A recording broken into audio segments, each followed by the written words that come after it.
어제 우리 자유한국당 의원님들 오늘 어제 수고해 주신 의원들 이 자리에 나오셨습니다. 자유한국당 의원님들께서 국가정보원을 찾았습니다. 국민을 대신해서 이 두 원장의 밀회의 진실을 밝히고 관건 선거 시도의 의혹을 묻기 위해서였습니다.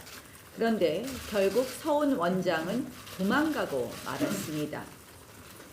우리가 미리 시간을 고지했음에도 불구하고 그 자리를 피해서 도망가고 말았습니다. 이 엄청난 논란 속에서 우리가 들은 말은 양정철 민주연구원장의 언론을 향한 날선 공격, 그리고 동석했다는 모 기자의 장황한 설명뿐입니다.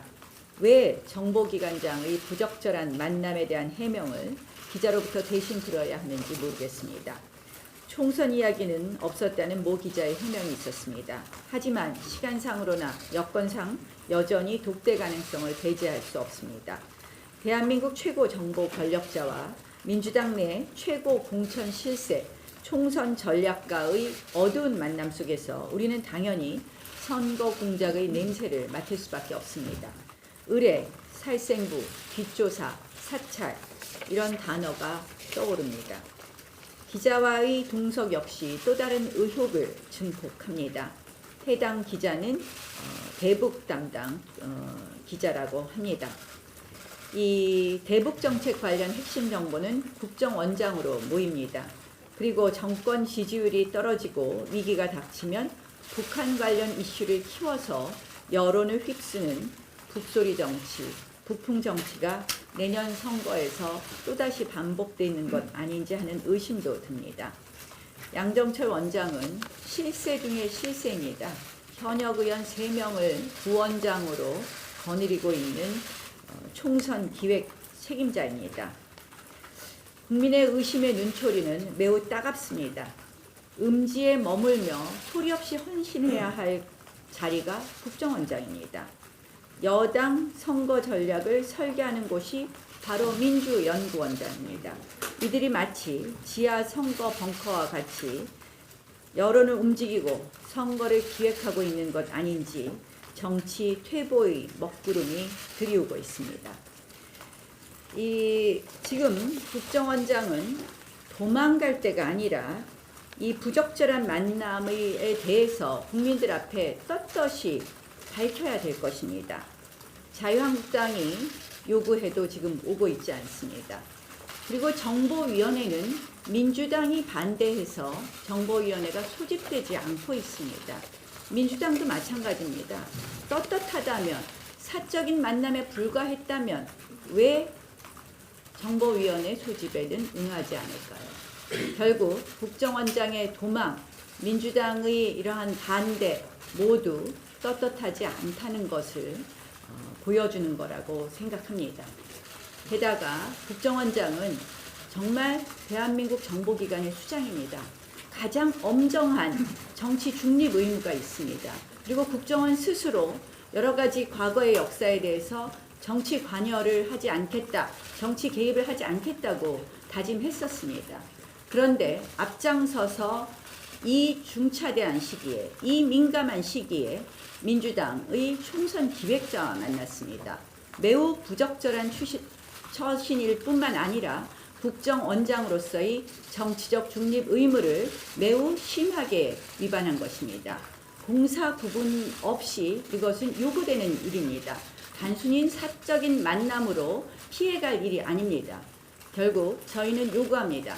국정원장은 가장 정치적 중립 의무가 고도로 요구되는 자리에서 가장 심대하게 그 의무를 위반했기 때문에 당장 그 자리에서 물러나야 됩니다.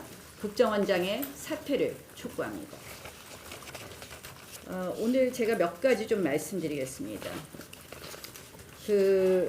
이 기밀 유출 부분이 있습니다. 이 기밀 유출을 빌미삼아 문재인 정권의 야당 재갈 물리기 탄압이 계속되고 있습니다. 기밀이든 공개든 궁극적 목표는 국익 증대입니다. 그래서 미국, 유럽 등 선진국은 공개주의를 원칙으로 하고 예외적으로 비밀주의를 적용하고 있습니다. 국내 사례도 많이 있습니다. 한미 FTA 통상 협정문이 3급 비밀로 분류되었다가 농민단체 소송에서 공개된 적이 있습니다.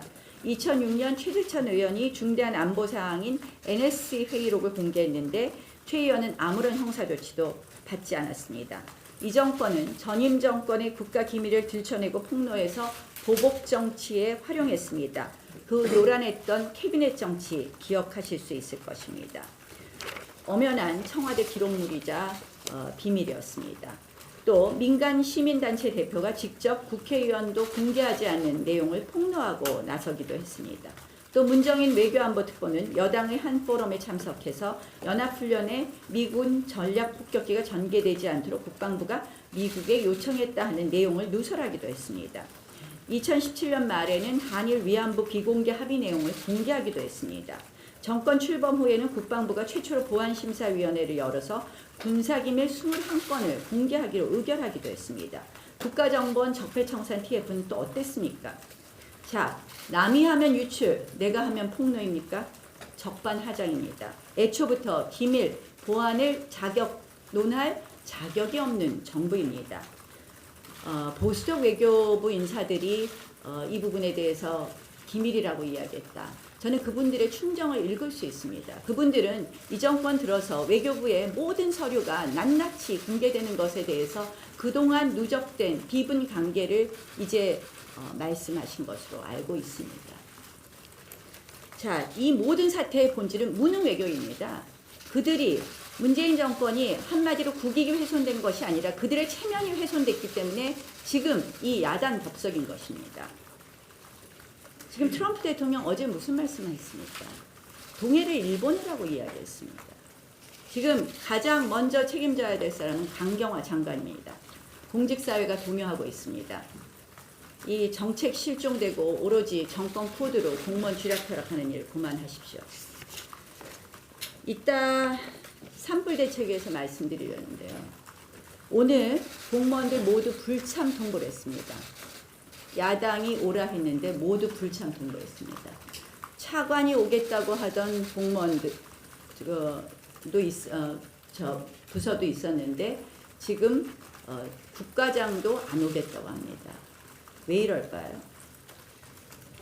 결국은 공무원 군기잡기로 공포 분위기 조성하는 이 정권이 정작 공무원을 위해서 하는 일을 하지 못하게 하고 있습니다. 공복이 아니라 문복입니다.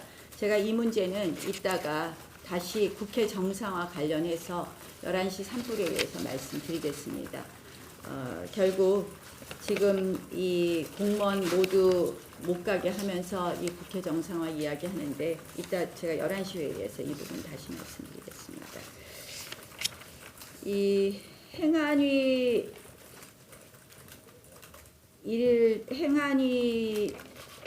어제 경찰청을 방문해서 민노총에 대해서 엄정하게 대응해 줄 것을 요청했습니다. 근데 민감용 경찰청장 대답이 굉장히 재밌습니다. 민노총에 대해서 지금까지의 관례에 따라 대응한다. 그러면서 하는 말씀이 강한 대응보다 안정 중심의 대응을 하겠다라고 이야기합니다. 이게 무슨 말씀입니까? 민노총은 지금 불법적인 폭력 시위를 계속하고 있습니다. 그런데 거기에 대해서 강하고 엄정한 대응보다 안전 중심의 대응을 한다. 결국 민노총에 대한 지금 이 정부의 이 채무 의식이 민감용 경찰청장의 발언으로 드러나고 있다는 말씀을 드립니다.